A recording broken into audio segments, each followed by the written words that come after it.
Hanya ada satu rumah, Sebelumnya di di situ Paman kamar, di situ dapur, di situ ruang keluarga. Dia tinggal di sana.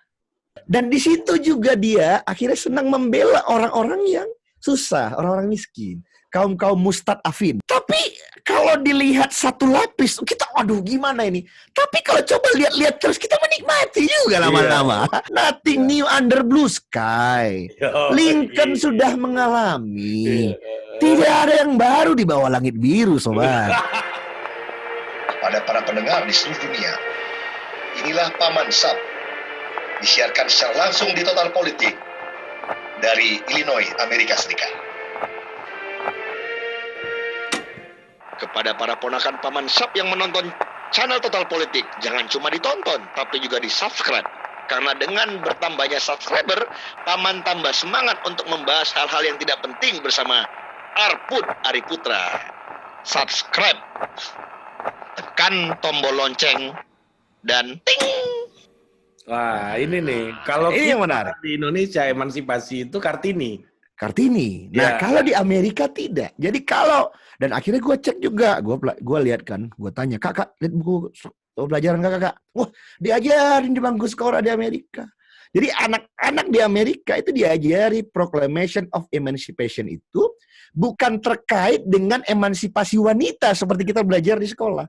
Jadi kata-kata emansipasi itu tadi, bagaimana Lincoln meng-end slavery. Dia menghentikan perbudakan setelah dia memenangkan perang sipil, dan di cemetery di Gettysburg dia melakukan Gettysburg Address. Nah, kalau kita belajar sejarah politik baik dimanapun, ini terkenal. Kata-kata yang mengubah dunia, Gettysburg Address itu. Disinilah dikenal, dan itu dibikin hanya dalam 3 menit pendek gitu ya. Dimulai dengan kata-kata yang poetik gitu, tapi dalam. Nah, di situ juga Lincoln menemukan sebuah frasa yang the government by the people, from the people to the people, shall not perish on the earth. Dia tidak bisa binasa di muka bumi. Dan kalau Paman perhatikan, wah, Paman jadi ingat lagi nih Pembukaan sejarah negara kita. kita. Karena apa? Dalam proklamasi kita, nah 2 lagi nih. Di kita proklamasi lepas dari penjajahan. Nah, kita kan bapak bangsa kita, pendiri bangsa kita merumuskan proklamasi. Rapat BPUPKI setelah Bung Hatta kembali dari penculikan Rengas Dengklok di rumah Laksamana Maeda, akhirnya Bung Hatta, Bung Karno masuk ke ruangan kecil. Di dalamnya ada Sayuti Malik, kalau tidak salah dia bertiga saja di dalam sana. Berdua apa bertiga, yang jelas dari orang besar, udahlah, pokoknya Bung Hatta, Bung Karno silakan masuk ke dalam kamar, bikin proklamasi. Nah, kalau kita pelajari sejarah kita, proklamasi itu keren. Kenapa?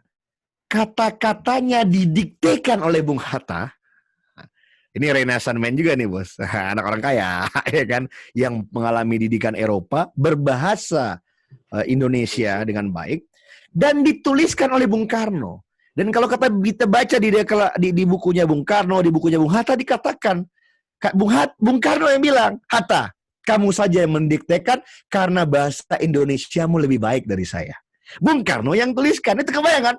Ari jalan-jalan di dalam ruangan. Oke. Proklamasi, Bung Karno catat.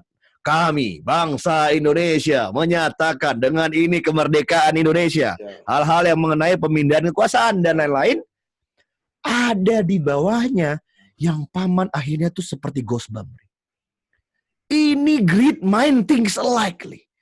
Jadi Bung Hatta yang merumuskan kata-kata itu dan ditulis oleh Bung Karno, berpikir dan merasa seperti Lincoln dalam Gettysburg Address.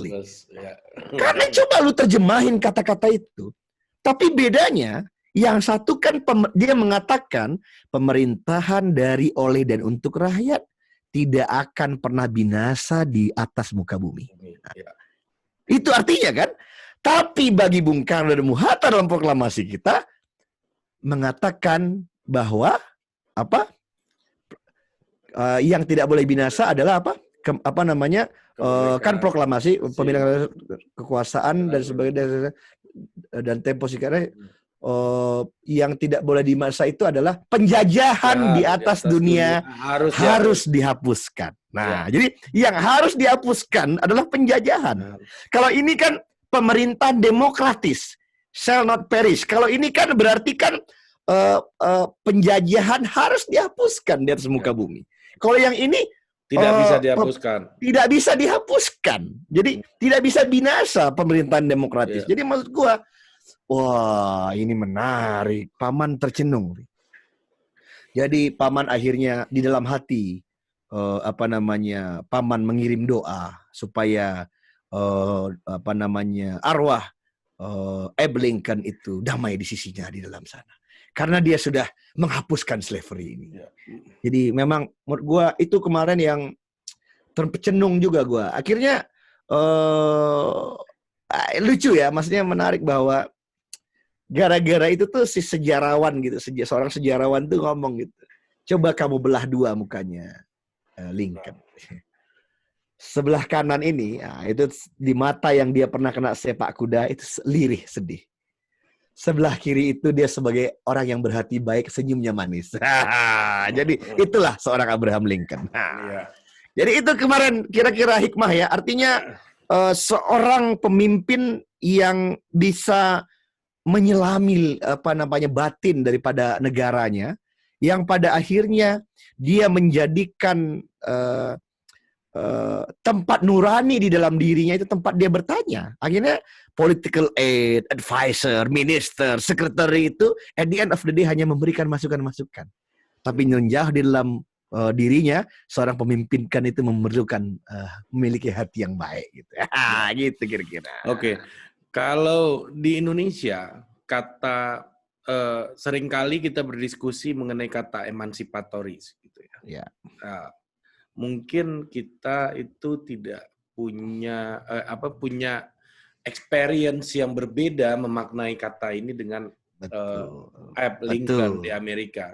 Kalau kita di Indonesia, emansipatoris itu cenderung kepada upaya untuk melawan patriarki, melawan budaya feodal yang menjadi budaya lokal kita gitu ya.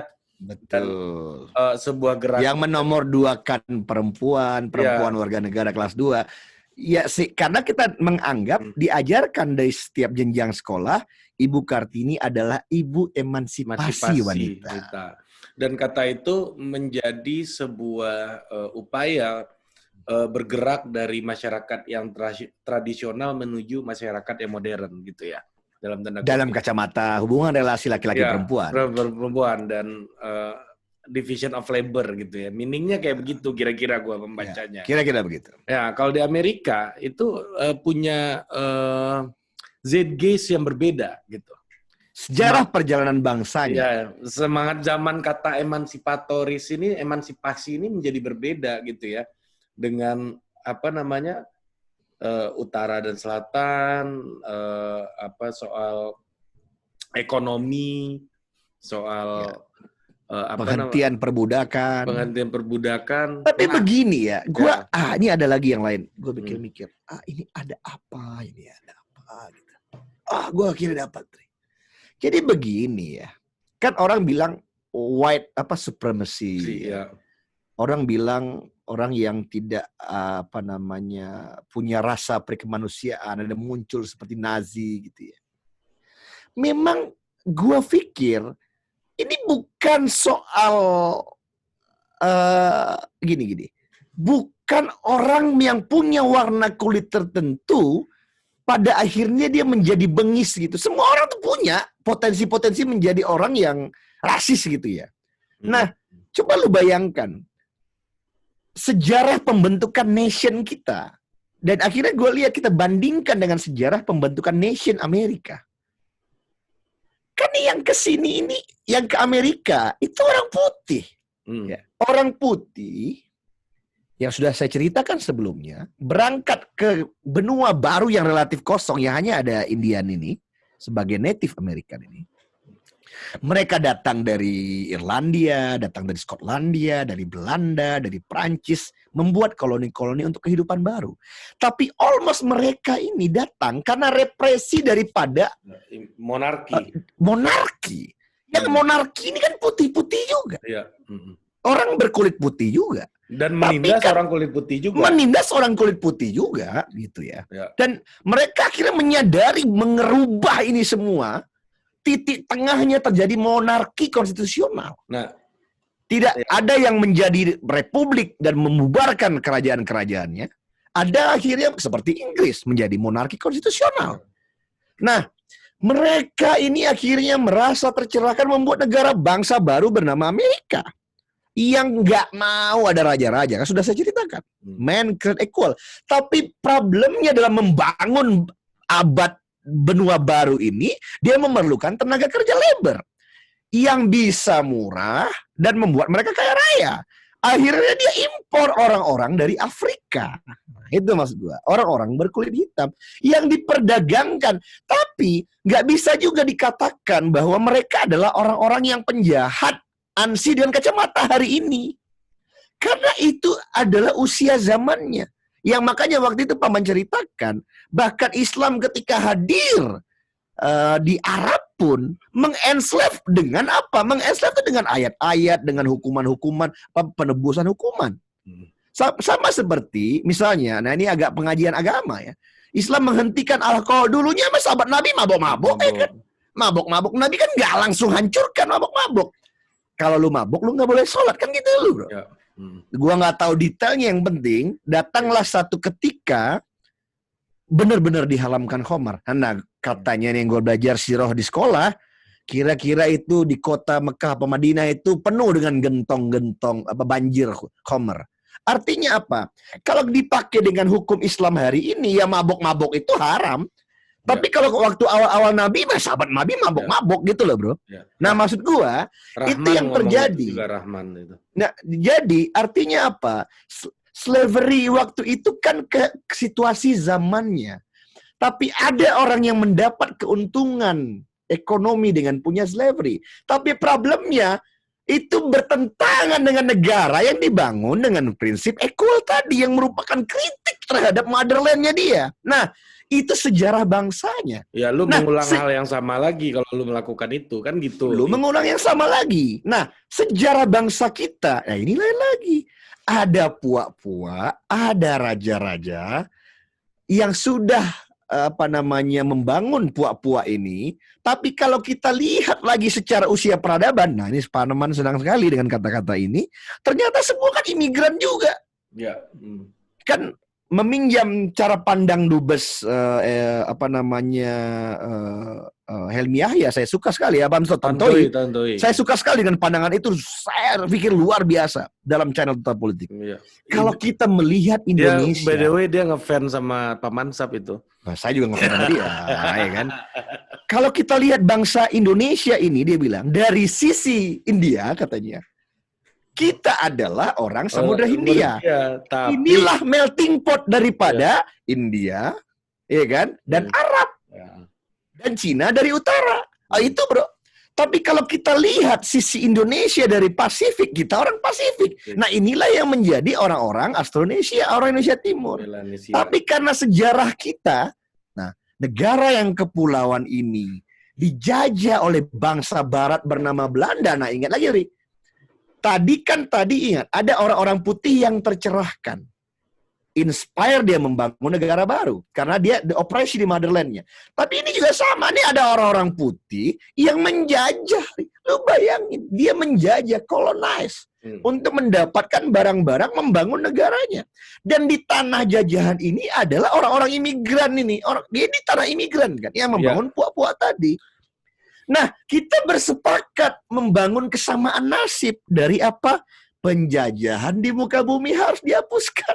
Karena tidak sesuai dengan pri kemanusiaan dan pri keadilan. Nah, maka keindonesiaan kita menjadi identity karena kita dijajah as Indonesia. Tapi sebagai orang Minang kan lain cerita. Sebagai orang Aceh tidak pernah dijajah. Sebagai orang mana misalnya? Sebagai ada daerah-daerah di Indonesia yang tidak pernah dijajah.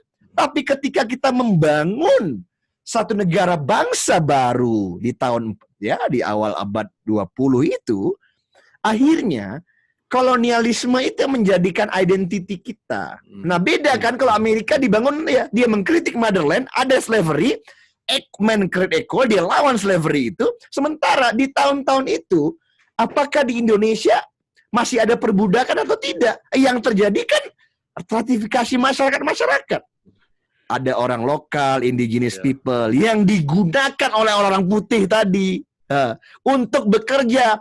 Di mana? Di kebun-kebun. Lu pernah di Batang ya? Kita pergi di kebun teh di Batang situ. Ya. Itu kan sisa-sisa Belanda, Pak. Yang orang putih ngambil teh kirim ke kampungnya. Yang jadi slave di situ orang-orang kita. Kalau bahasanya Furnival itu plural society. Katanya. Rural society. Nah, kalau kita pergi kemana misalnya? Kebun teh di Sumatera Barat, kebun teh di Bandung. Ini semua, itu seperti slavery itulah. Di selatan itu. Cuman bedanya dia membentuk identitas kita sebagai warga jajahan. Orang putih, noni-noni, ya kan? Orang Belanda dengan baju rapi, nanti pelayan-pelayannya ya orang-orang kita, orang-orang indigenous people. Nah, kira-kira begitu, Ri. Jadi gue lihat, wah ini ada kesamaan-kesamaan yang membentuk akhirnya sejarah perjalanan identitas itu, baik identitas sebagai Amerika dan identitas sebagai Indonesia. Nah, ya gue kembali ke pertanyaan gue tadi soal emansipasi ya. Jadi kalau mendengar cerita cerita Paman tadi, kalau di Indonesia emansipasi itu dimaknai sebagai sebuah campaign gitu ya. Jadi kita setelah Kartini itu selesai gitu ya, tidak ada structural change gitu ya secara radikal. Tapi kalau di Abraham dia ada declaration dan ada structural change. Perubahan struktur, bro. Ya, itu luar biasa. Ketika dia melakukan Proclamation of Independence itu gini, bro. Lu bayangkan ya, orang itu kira-kira ratusan ribu tiba-tiba karena satu proklamasi itu udah nggak budak lagi, Pak. Nah, caranya si Abraham Lincoln pinter. Gimana caranya? Karena Anda sudah tidak budak lagi, Anda adalah warga negara Amerika, Anda bisa bergabung menjadi Navy atau menjadi Army. Itu bergabung dia, Pak, menjadi tentara di utara. Mereka pergi ke utara dan akhirnya perangin gitu loh. Dan maksud gua sama kayak itu tuh, sama kayak saya terima nikahnya gitu, langsung berubah statusnya. Langsung berubah status. Karena itu, nah udah nggak boleh keluyuran lagi habis itu. Udah boleh lagi dan tiba-tiba malam-malam lu bisa bersenggama dan itu halal. Iya kan? Sebelumnya haram, iya kan? Nah, saya itu halal. Takut sama warga sebelumnya. Iya kan? Nah, balik lagi tadi itu, bro. Jadi, tapi kalau kalau kita lihat tadi, berarti emansipasi kita itu. Gerakan emansipasi kita itu yang Bung Karno dan Bung Hatta lakukan sebenarnya. Ketika dia melawan penjajahan, kita nggak ada mau lu Barat, mau lu orang Barat, mau lu orang Cina, mau lu orang India, mau lu orang pribumi Melayu ini, kita sama, nggak ada yang satu boleh menjajah yang lain. Nah itu disiplinnya harusnya gitu. Nggak boleh ada satu bangsa menjajah yang lain, menganggap dia lebih pintar, lebih hebat. Enggak, karena ya kita ini sama. Makanya ini kita agak loncat jauh ke depan gitu ya. Makanya ketika Trump menggunakan konsep against the establishment itu, mereka punya kesadaran historis ya.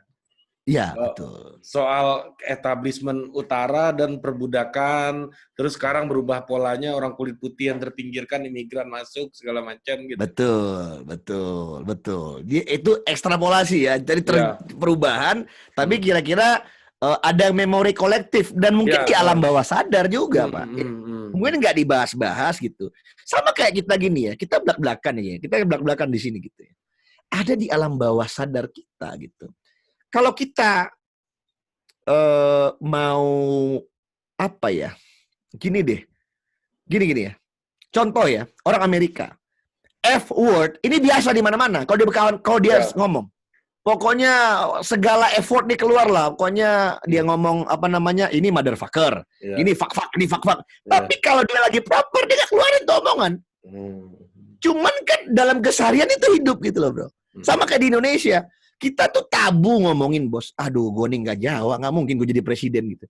Itu nggak ngomong. Jadi misalnya kita nggak ngomong kalau lagi live di TV. Ya. Mungkin kalau di podcast kita omongin, tapi ya itu hidup, Pak. Yang gue pernah bahas juga sebelumnya kan. Presiden gue orang Jawa gitu ya kan. Ya. Jangan-jangan. Walaupun Paman agak seneng Ri, hasil tes DNA Paman ada Jawa Tengahnya sama Jawa Barat. Jawa Tengah, Jawa Barat, dan jadi Paman native ini Amerika ya.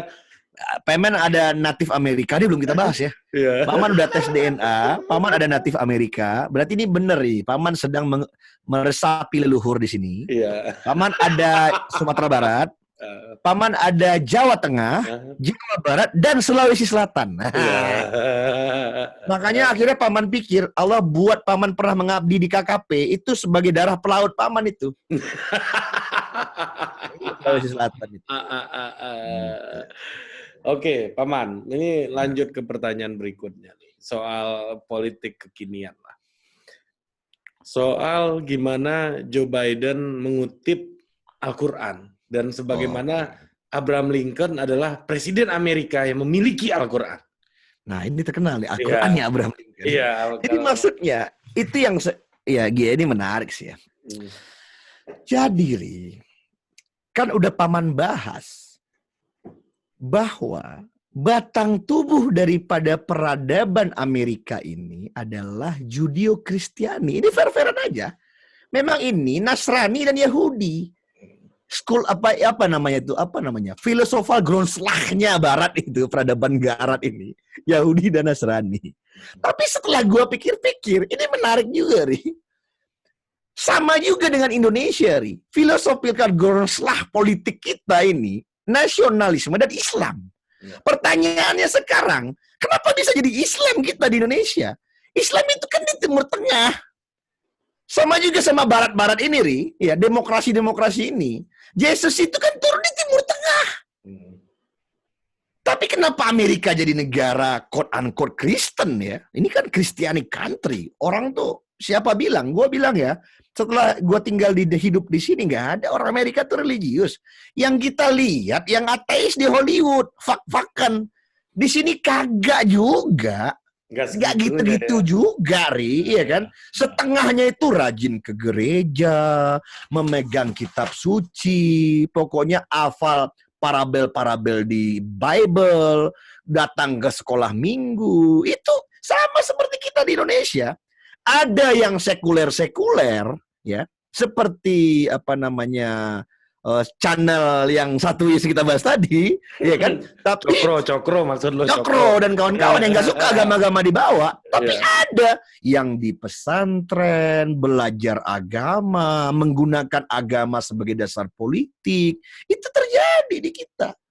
Nah, balik lagi ke cerita gue yang tadi, bahwa Biden mengutip hadis, gue tidak melihat dia sedang mencari dukungan orang Islam. Karena hari ini base-nya Partai Demokrat adalah imigran dan orang-orang Muslim tentunya, ya. Karena imigran. Tapi apakah ini baru? Itu yang gue bilang enggak juga. Nothing new under blue sky. Jangankan Biden, dulu saja Abraham Lincoln mengoleksi Al-Quran di Gedung Putih. Kenapa? Karena para kulit hitam waktu itu banyak yang beragama Islam karena datang dari Afrika Utara.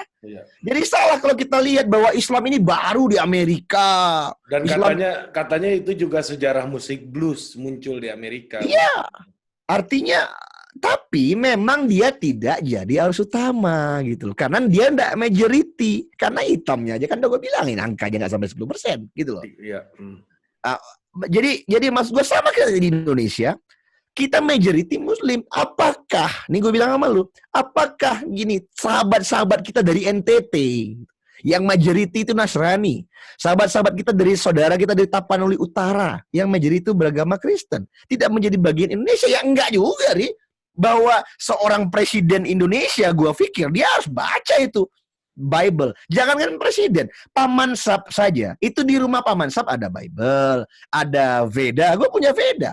Ada gue baca. Gue lihat. Karena kalau gue mau bergaul dengan teman, kita harus membaca bagaimana saudara-saudara kita sebangsa yang berbeda agama. Nah, maksud gue, Biden sedang memanaskan base-nya.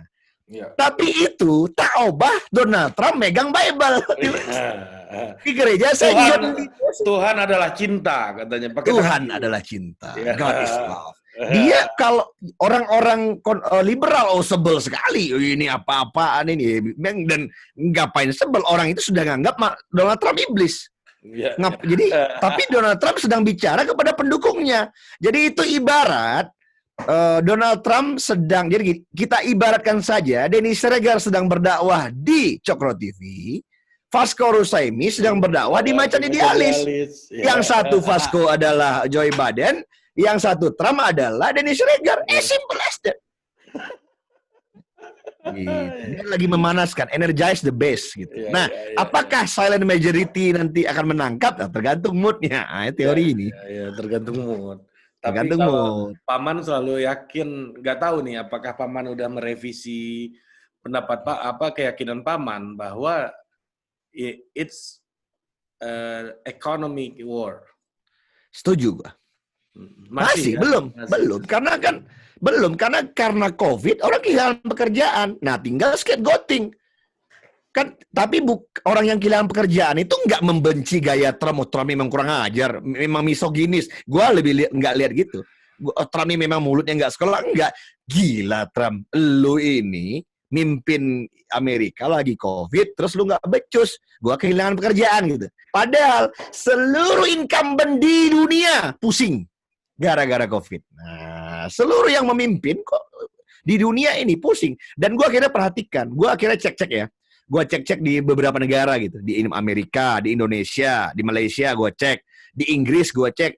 Oposisi pasti menghajar ruling partinya. Dihajar. Dan tapi semua bro. Mau Obama, mau Pak Jokowi, mau Donald Trump, mau Boris Johnson. Semua ingin mengopen negaranya. Karena dia tahu kalau ditutup terus mampus tuh negara. Tapi karena dia lagi memerintah, tapi oposisi pasti ini nggak mendudukan kesehatan, mau membunuh warga negara. Jadi maksud gua itu nggak hanya terjadi di negara kita gitu. Orang yang anti pemerintah pasti nggak becus nanganin COVID, nggak peduli sains, buta terhadap masukan orang-orang berpendidikan, nggak melihat data. Kan Indonesia kritik pemerintahan itu. Dan itu kalau diterjemahin Inggris, lu lihat aja di Twitter di Amerika itu juga kritik kepada Donald Trump. Sampai yang lucu ya. 3 hari yang lalu itu Donald Trump itu nyeletuk mengeluh, tapi jadi viral. Jadi viral di trending topik Amerika. Tahu nggak lu? Dia selalu viral. Enggak, yang 2-3 hari yang lalu. Dia bilang gini, why people love Fauci but don't love me, katanya. I love Fauci, katanya. Karena jadi gini, karena begini, approval rating Dr. Fauci itu tinggi sekali, mengalahkan approval rating presiden dalam menangani COVID, lu bayangin. Ya. Padahal kata Donald Trump, Fauci ini kan penasihat saya di Gedung Putih. Saya selalu mendengarkan pandangan dia. Walaupun Trump 1-2 ini ada dia kan ya selengean ngomong kan. Tapi Trump merasa Fauci ini adalah anggota Task Force Gedung Putih. Tapi kenapa? Nah, karena apa? Double kan, orang Republik seneng Fauci, orang Demokrat juga seneng Fauci. Jadi beberapa statement Trump selalu diadu-adu sama Fauci. Tapi di mata Trump, why people love Fauci don't love me, gitu ya. Ini maksud gue, ya seperti itu ya yang gue lihat ya. Produced by Total Politik and powered by haluan.co.